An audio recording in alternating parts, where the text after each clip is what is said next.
ni radio BBC Gahuzamiryango.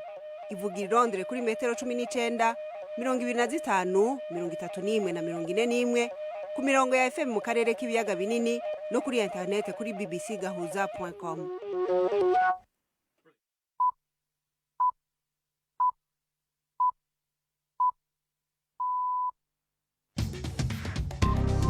Ubu ni isaha 10 n'igice ku isaha mpuzamakungu ya GMT, isaha 12 n'igice mu Rwanda no mu Burundi, muri kumwe na Florentine Kwizera.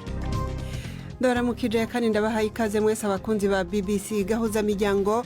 Turi ku munsi wa mbere itariki 6 z'ukwezi kwa gatatu muri 2023. Izi ni zimwe mu ngingo zigize ikiganiro cacu. Mu gihe ejo aho bukera ari ryo sango ntarengwa yahawe imigwi yitwaje ibigwanisho muri Kivu ya ruguru no mu bindi bice vya Republika ya Demokarasi ya Congo kugira ngo izobe yashize hasi ibigwanisho, n'ubu intambara ziracavugwa cane cane mu gace k'ubuseruko. Mu Burundi abanyagihugu barenga 90 muri komine Isare hejuru y'igisagara ca Bujumbura baherutse kwimugwa n'irindimuka ry'imisozi. Abajejwe intwaro bakaba bariko bagerageza kubagwanako. Baragirishije inama abenegihugu, turasaba yuko abenegihugu bose batumiye muri ako karere tubona yuko bashobora kuguma hinyonga yuko bohava. Bace tubasabira rero indaro mu mihana y'abandi benegihugu batakozwe ko n'iyo kuntu umusozi wagiye uri inyonga. Woba uri mu bantu bacibaza yuko hari umwihariko w'imyuga yahebewe abagore niyahebewe abagabo. Uyu mwigeme ari mu bigeme b'abanyarwandakazi bijukiye umwuga wo kubaza. Nabonaga basaza banje babaza, nkabona ndabikunze, nkabona bigira n'amafaranga, umva ndabikunze nanjye mpitamo kubyiga. Uraba hafi rero kugira ngo utegere uko bashitse kuri iyo ntambwe. Tubafitiye n'amakuru y'inkino muri iki kiganiro gihagarikiwe na Robert Patrick Misigaro.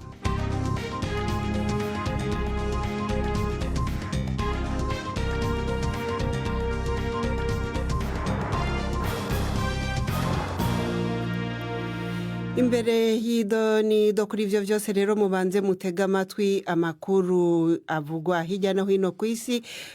Mushikirizwa na Prime Ndikumagenge ari muri studio zi Nairobi.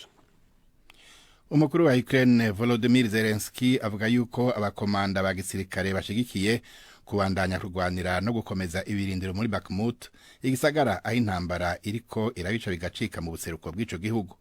Ivyo yabivuze inyuma yaho ikigo cyo muri Amerika gikurikirana ivy'intambara Institute for the Study of War kivuye ko Ukraine hari naho yoba iri kwiravana zimwe mu ngabo zayo muri Bakhmut.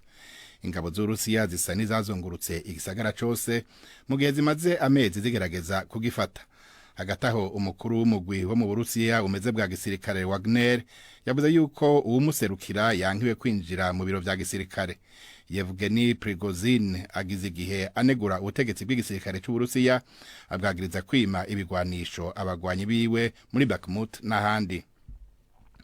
Umunsi ku wundi haheze ukwezi Turkiya na Syria bishegeshwe na nyamugigima canke imitingito, benshi mu barakotse n'ubu ntibararonka aho bakika umusaya habereye, kandi bamwe mu gihugu hagati bavuga yuko bataronka imfashanyo zikwiye. Abantu barenga ibihumbi 50 barapfuye muri izo nyamugigima. ONU igereranya yuko Turkiya honyene abantu nibura umuriyoni n'inusu bikinze mu mahema, abandi barenga miliyoni 2 bakaba bagiye mu zindi ntara. Ibanki y'isi nayo igereranya yuko ivyononekaye biciye miliyoni 34 z'amadolari y'abanyamerika. Muri Syria ivyononekaye bingana nibura n'amafaranga yose ico gihugu cinjiza ku mwaka. Ivyo bikaza byiyongera ku byasambuwe n'imyaka myinshi y'intambara. Jamie Losiwer n'umukuru w'ibikorwa vyihutirwa mu runani rw'amashirahamwe atabara imbabare ya Croix Rouge na Croissant Rouge yatanze urugero rw'ingene ibintu vyasambutse mu gisagara kimwe gusa ca Antalya. I've seen a lot of the devastated cities in the affected area. Narabonye imiji myinshi yasenyutse mu gice cyakozwe ko, kandi ndavuga umuji usanga ungana nka Manchester wasenyutse wose ukaja hasi. N'urukurikirana rw'ibihomoka rudahera. Biratangaje kandi biranababaje no kuri twebwe dutunzwe n'aka kazi kubona ukononekara nk'uko, kuko samazu gusa yaguye hasi n'umushinge w'ikibano, uburiro, amabanki, amasoko vyose vyarasambutse ngaha. rero mu gihe twubaka aho abantu baba barakitse umusaya no kubaka inzu nzima zo kubamwo hari n'ahabera ibikorwa bihuza bose naho hakeneye kubakwa. And the community infrastructure that still needs to be built. yavuze ingene hakenewe imfashanyo nyinshi cyane yo gufasha abarokotse kandi avuga yuko bitagarukira mu gutanga imfashanyo yihuta gusa. Sentare muri Belarus yaciriye indongozi y'abatavuga rumwe n'ubutegetsi yahunze igihugu Svetlana Tikhanovskaya gufungwa imyaka 15 mu rubanza rwaciwe uwo mugore atahari. Madame Tikhanovskaya yahunze Belarus mu 2020 inyuma yo guhiganwa n'umukuru w'ico gihugu atwaza umukazo Alexander Lukashenko mu matora y'umukuru w'igihugu. Vyibazwa yuko uwo mugore yatsinze ku majwi menshi. Yavuze ko sentare yamuciriye urubanza atabubasha yari bifitiye. Yavuze ko ataniyumvira iyo ngingo ahubwo yiyumvira abo abategetsi ba Belarus bahaye ico yise ibihano byo gufungwa by'ukuri atari ico c'ubutahari. Umugwi uharanira uburenganzira bwa zina muntu muri Belarus Vyazna 96 uvuga yuko hafi abantu 1500 bapfungiwe politike muri ico gihugu. Indongozi kizigenza ya Iran Ayatollah Ali Khamenei yavuze yuko urufatangane rwo gutanga uburozi butota abanyeshuri b'abakobwa b'abanya Iran ari icaha kitazoshobora kugirirwa ikigongwe. Avuga icese ubwa mbere kuri iryo rogwa yavuze yuko atambabazi zizogirirwa abazokwagirwa no kubigiramwo uruhara. Abakobwa n'abagore barenga 1000 mu mashure na kaminuza hirya no hino muri Iran bararwaye ibimenyetso kuva iryo rogwa ritanguye muri Qom mu kwezi kwa 11. Amajana barajanywe mu bitaro. Vyatumye hari abavyeyi baca baja kuvana abana babo mu mashure bongera biyamiriza abategetsi. Mu bidakunze kuboneka muri ico gihugu, umwe mu bagize umugwi ujejwe umutekano mu nama nshingamateka ya Iran yavuze yuko uko gutanga uburozi ari igikorwa giteguwe. Iyi mubandanya kumva ni BBC Gahuzamiryango. Uburusiya bwashize ahabona video y'urugendo rw'umushikiranganje ajejwe kwivuna abansi muri ico gihugu Sergei Shoigu mu gisagara cigaruriwe ca Mariupol. Yerekanwa ariko aragenzura ibisa n'ibintu bishasha vyubatswe mu gisagara abarusiya basa n'abashize hasi cose mu mwaka uheze muri rumwe mu ngamba zabaye akaga kuva intambara itanguye. Inkuru ya Dani Eberhard muyumva mwijwi rya Nina Iradukunda. Uburusiya buritegura gucyorora ishusho ry'uturere bwifatiye muri Ukraine. Ubushikiranganje bwo kwivuna abansi buvuga ko urugendo rwa Sergei Shoigu rwari rufite intumbero yo kuraba ibikorwa vya gisirikare vyo ndasubiramo mu majambo yiwe gusanira inyubakwa za Donbass. Ayo majambo araza gushavuza Ukraine kubera ko Uburusiya ari bwo buri nyuma y'ivyasambuwe. ONU itanga ikigereranyo c'ibice 90% vy'amazu yo kubamo i Mariupol zononwe canke zasambuwe mu mezi y'imbere yuko ikivuko cayo kigwa mu maboko y'Uburusiya mu kwezi kwa gatanu. Tangirize muri Nigeria aho uwaje ubwa kabiri mu matora yabaye muri ico gihugu Atiku Abubakar yakoresheje imyiyerekano ku murwa mukuru Abuja yo kwiyamiriza ingene amatora yagenze. Benshi mu bitavye urwo rugendo bari bambaye impuzu zirabura batwaye n'ivyapa vyanditseko ngo ijwi ryacu ritegerezwa guharurwa. Abubakar n'abandi batavuga rumwe na leta bavuye yuko bazojana muri sentare urubanza rw'ubusuma bwabaye muri ayo matora. Indorerezi mpuzamakungu zavuze yuko kuba ivyuma vy'ubuhinga bwa none vyarananiwe no kurungika ivyavuye mu matora vyatumye habura gukorera ibintu ku mugaragaro. Amatora yatsinzwe n'uwitoje ku izina ry'umugambwe uri ku butegetsi Bola Tinubu. Florentine Rakoze Prime ndi ku magenge.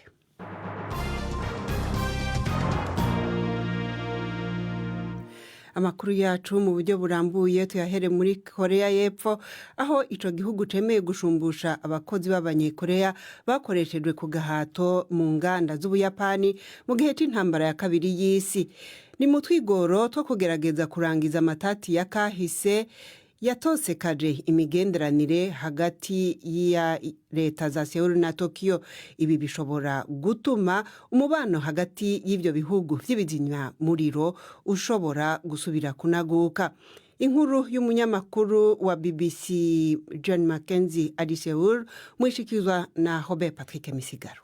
imigenderanire hagati ya Seoul na Korea yaranzwe n'imyaka 40 y'ibibazo vyaturutse ku bikorwa vy'Ubuyapani igihe bwari bukoroneje Korea. Iki nico cari gisigaye ari nkiwa mu kirenge. Mu bihumbi 2018 sentare nkuru ya Korea y'Epfo yategetse amakompanyi yo mu Buyapani gushumbusha abantu 15 bakoreshejwe ibikorwa vy'inguvu ku gahato, ariko ayo makompanyi aravyanka. Ubu rero Seoul yemeje ko amakompanyi yo muri Korea y'Epfo ari yazoriha iyo fagitire. Abahohotewe hamwe n'imiryango yabo bashaka ko bariho n'Ubuyapani, ariko nuko biri bifatwa nk'intsinzi ku rwego rw'imigenderanire. Uwo mwumvikano uzotuma ivyo bihugu vy'ibibanyi birengera ivyabangamira imigenderanire yavyo mu gihe bisangiye ingorane bitewe na Korea ya ruguru hamwe n'Ubushinwa. Inkuru ya Jen Mackenzie. Mu gihe ejo aho bukera ariryo sango ntabanduka ryahawe imigwi yose yitwaje ibigwanisho mu seruko bwa Republika ya Demokarasi ya Congo harimo n'umugwi M23 ngo ibe yashize hasi ibigwanisho, ako karere gakomeza kuvugwamo intambara. Uwo mugwi M23 utunga agatoki ingabo za leta ko arizo zirasa mu banyagihugu zikoresheje indege n'ibindi bigwanisho birasa kure. Aho ni mu gihe intumwa zawo zaheruka Rwanda muri Angola kubanana n'umukuru w'ico gihugu ari nawe ari karafasha mu gikorwa cyo kubahuza na leta ya Congo. Ni mu gihe kandi ingabo z'umuryango wa Afrika y'ubuseruko zikomeza kurungikwa muri ako gace ka Kivu ya ruguru karimo intambara, aho abaherutse kuhashika ubwa nyuma ari abasirikare b'Abarundi.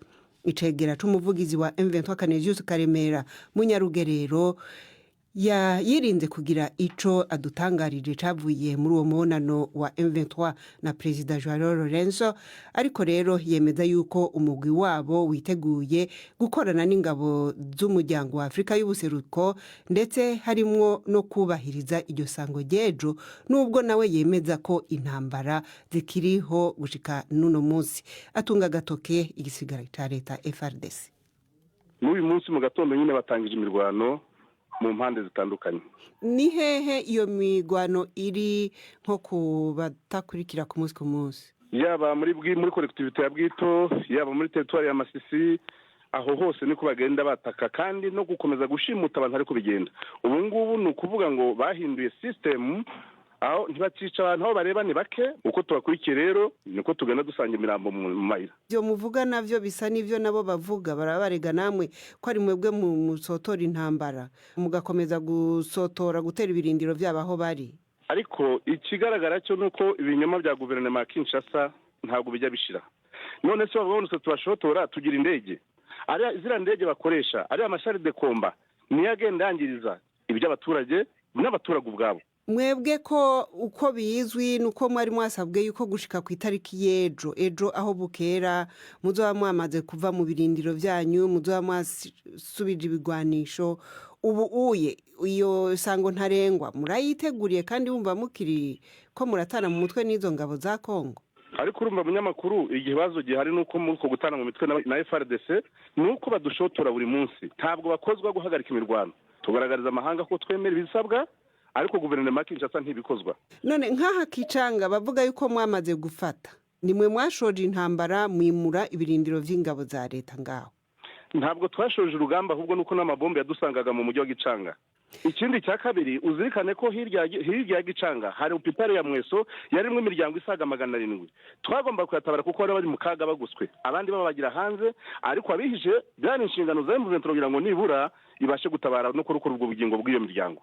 None ngarutse ku kibazo cyane cerekeye isango ntarengwa mwahawe gejo ryo kuba mwahagaritse intambara, mona mushobora kubyubahiriza? Nta gihe tutabyubahiriza, nta n'umunsi n'umwe tutabyubahiriza. Ikibazo nuko mu kigo cyo kubyubahiriza kwacu turara duterwa ijoro ryose batubagira abantu, bamara amatungo, iby'abaturage n'umutungo wabo wose. Ikindi naco turumva yuko ingabo zo mu muryango wa Afrika y'ubuseruko ziriko zirikusanya ziza ngaho muri Nord Kivu, abaherutse kuhagera n'abaturutse mu Burundi.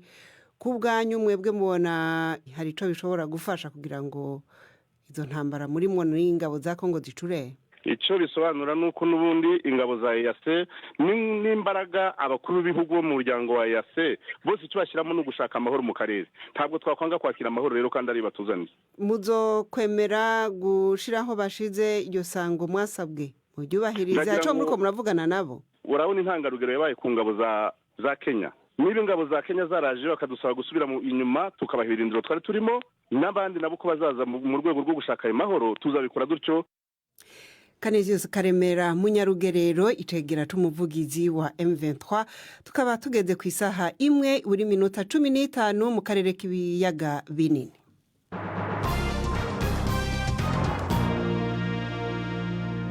Turakomeza n'ibiganiro vya Gahuzamiryango twerekeza mu Burundi aho abantu barenga 90 basizwe batagiraho bakika umusaya mu ntara ya Bujumbura muri komine Isare zone Kibuye ku mutumba wa Kibuye nyene mu gace ka Save ya kabiri biturutse ku musozi wa Mangaguritse ugahitana imihana n'imirima yabo banyagihugu.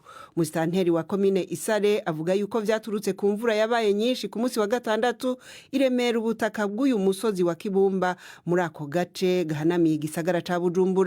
Musitanteri Gilbert Niyonkuru yabanje kunsobanurira ivyo bamaze kumenya vyononekaye. Gushika kuri ino saha aho hantu hanyereye cyane gose, umva haranyereye ahantu atari hato, mugabo ikimanga cabaye kininiya cyane ngereranije kirashobora kuba gifise nk'uburebure bw'imetero nk'amajana nk'atanu ku bwaguke bw'imetero nk'ijana gutyo. Ivyo tumaze kwegeranya ubwa mbere na mbere hoho nta mwene igihugu n'umwe yahasigaye. Amazu yononekaye tumaze gutora kuri ino saha n'amazu 16 kuri uwo mutumba n'ayandi mazu 3 ku wundi mutumba bihana urubibe. Ibindi vyononekaye ni imirima myinshi cyane kuko ahaniniya cyane aho hantu hanyereye nta mazu yarahatumbereye menshi, hari hatumbereye indimo z'abene gihugu. Byumvikane yuko hari ahantu hameze nk'akabande. Aho hantu hari hameze nk'akabande, mugabo dufatiye kuri iyo grisima yabaye ngaho woya hariho izindi manga zagiye zisiduka mugabo zozo atari nini ku rugero rw'irya aya mwabonye mwese. Nukuvuga ngo nubwo hariho aho umusozi utabomotse ngo uhitane imirimo ugende uve mu kibanza kimuje mu kindi, hariho ahagiye hasama hakurya no hakuno yako kabande. Ego harabusanga hagiye hasama n'ahandi wasanga nyine hariho imisozi yagiye inyonze, mugabo ugasanga ntiyavuye kure igenda kure, ugasanga n'ibirangire twatumenyereye hanyere akagera ku metero 2, 3, 5 cyangwa 10 gusa. None ko muvuze ko hari hasanzwe hari n'imihana y'abantu, hari umugambi wobu hari wo kubimura ku buryo bidakomeza gutera impungenge ko bigarutse bishobora guhitana ubuzima bw'abantu? Egome ejo twari twagiye kandi ejo tuzosubirayo, twaragirishije inama abene gihugu, turasaba yuko abene gihugu bose batumiye muri ako karere tubona yuko bashobora kuguma hinyonga yuko bohava. Twaje tubasabira rero indaro mu mihana y'abandi bene gihugu bo batakozwe ko n'iryo kuntu umusozi wagiye uri inyonga, turabasabira indaro. Amakonga turabasaba yuko muri rwamu cwanuranga abarundi yuko atamwene gihugu yohava arara adafunguye cyangwa ngo abure aharyama. We twaciye dusaba yuko muri abo bose amatongo yabo yagiye turaba uba yarasigaranye itongo kugira ngo turane tumufasha dushe kumwubakira. Adusaba rero wari we wese yuko ashobora kugikira afashe cyane bisakaza yuko gicafashije kugira ngo abo bene gihugu amazu yabo yononekaye bikunde je tubasanura n'ingoga daga tubona yuko imbura ibandanye. None nk'abo mwagiye gusabira icumbi murafise igitigiri cabo? Inzu yose yagiye ziravamwo turafise igitigiri c'abari bayirimwo, hariho n'ayandi mazu usanga zariyongera ko uko haguma hinyonga niko hatera haduga hegera haruguru. Abo rero no banavuga gusa nabari bamaze kuba batesheje izabo gushika no munsi mu masaha ya 6:00. Abo twari tumaze kuba dufise no mu bari 69. Abo nabari kuri uwo mutumba umwe wa Kibuye muri agatsimbiri ka Misave ya kabiri. Mugabo bari ku yindi mitumba imwe n'ababwiye nabone bakozwe ko nizo manga nyene 26. Muca mumva yuko bose hamwe n'abantu 95. Aho hari gushika 6:00. Musitanteri wa komine Isare Gilbert Niyonkuru. Mu gihe ubuzima bugenda burushaho kuzimba ndetse n'imirimo ikaba mikeyi, rumwe mu gwaruka rw'abakobwa usanga nako atamirimo ikwiye kwihariza igitsina kanaka. Umugwi w'abakobwa wo mu karere ka Kamonyi mu ntara y'amajepfo y'u Rwanda biyemeje guhinyuza ibyiyumviro nka bene ibi mu kwijukira ububaji, umwuga mu bisanzwe wiganjemo abagabo. Muri kino gihe abakobwa bavuga yuko bashobora kwibeshaho kandi ko basanga abagabo atavyinshi babarusha muri uwo mwuga wo kubaza. Mu bisanzwe imirimo isaba ingufu nyinshi nk'iyo mu bwubatsi yasa n'umwihariko w'igitsina gabo, naho abagore bagakora imirimo yitwa yuko yoroheje. Reka iyi nkuru tuyibaze mugenzi wacu Jean Claude Mwambutsa. Izi ni intebe za kizungu nyine zimwe bicaramo nyine ikanepa, zazindi dushyiraho icyo bita muze n'ibibefu tugashyiraho nyine. Ndi mu karere ka Kamonyi k'intara y'amajyepfo. Itsinda ry'abakobwa rirashishikaye mu kazi k'ububaji ubusanzwe gakorwa n'abagabo. Ni abakobwa 7 biyemeje ko ibitamenyerewe mu gihe imirimo igenda iba mikeya kandi buri wese agomba kwirwanaho kugira ngo abone ikimutunga. Nitwa Nijana Florence. Akazi kose ni akazi nyine kataba mimvune, ariko nyine nta kazi k'umunyagara kabaho. Hano harimo abantu b'ingeri zitandukanye, twagiye twiga ibintu bitandukanye. Harimo abantu nyine bazi kuba bateranya ububati neza, aka kabati akagahagarika neza hariya, akaba yakora igitanda cyiza. Njye nitwa Dukunda Margarita, abanyiga ububaji, maze kumenya guteranya intebe no gusena. Watekereye gushe gute kuza mu bubaji? Ko akazi ubundi gasaba imbaraga nyinshi, akazi k'abagabo n'abasore. Nabonaga basaza banjye babaza, nkabona ndabikunze, nkabona bigira n'amafaranga, umva ndabikunze nanjye mpitamo kubwiga. Mukabunani Marie Claire wamaze igihe gito muri uyu mwuga, ariko yemeza ko amaze gukataza. Niyo nkoze kariya kameza numva meze neza kuko kariya ejo bundi nkabona umukiriya kaza kama amafaranga nkitaho, ninirirwe nsaba ababyeyi amavuta cyangwa nyakura abahungu. Kuki wahisemo kuza mu bubaji? Abandi baradoda, bakora imisatsi, hari n'ibindi byinshi. Kuki wowe wahisemo kuza hano mu bubaji? Njye akazi ntakura ngo mbone nanduye nago nagakora. Uhitamo akazi kakwanduza ariko kanyanduza ariko kakaguha amafaranga. Iradukunda Jeannette w'imyaka 25 nawe n'umwe muri 7 biyemeje kuyoboka ububaji. Amaze imyaka 5 muri aka kazi nyuma yo kubura ubushobozi bwo gukomeza kaminuza. Dukunda gukora cyane ibikoye na garderobe. Bira ni ibintu kuko ari byo dukunda guhoramo cyane, ni ikintu niyaminiyamo cyane. Ntago njya mbitindaho cyane kuko nta kibazo mba mfite, kuko yo ntari mu kazi mba nsa neza nk'abakobwa. Ako iyo ndi mu kazi mba ntandukanye nawe. Numva ariko kazi ngumya gukora cyetse hagize igihinduka, wenda nkakora nk'iyo manuka igatuma ntabasha gumya gukora. Kugira ngo bagere kuri uru rwego, aba bakobwa babikesha umugabo w'igikwerere Fabian Harindimana umaze igihe kinini mu bubaji. Niwe watoje aba bakobwa ndetse akanabafasha mu kubona imirimo n'amasoko y'ibyo bakoze. Noneho kubura ngo si iby'abakobwa ni iby'abahungu, ibi ngibi ubona bo nkurikije igihe maranye nabo babikora neza. Hari n'abahungu benshi barusha.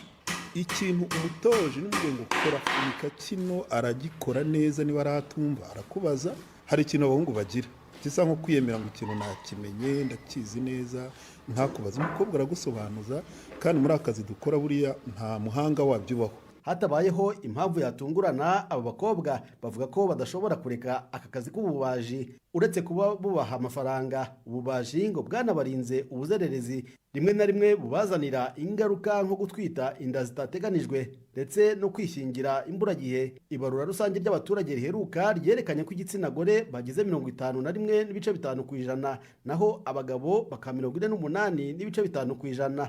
Kuba abari bo benshi bivuze ko ari nabo benshi bakeneye imirimo, kandi mu myuga hakaba ariho honyine hagishobora gushakishirizwa. Jean Claude Mwambutsa, BBC Gahuzamiryango mu ntara y'amajyepfo.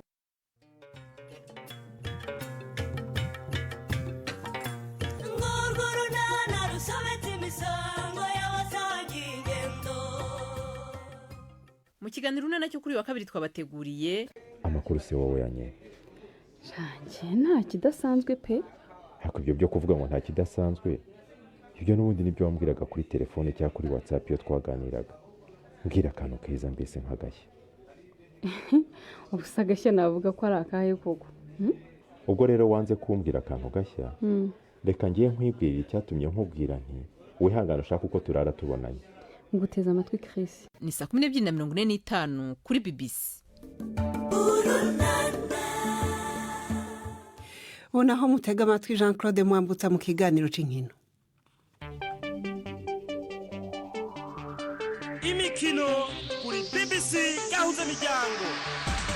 Mwiriwe neza nshuti za BBC, kaze muri aya makuru yacu y'imikino duhereye mu Rwanda muri shampiyona nkuru y'umupira w'amaguru.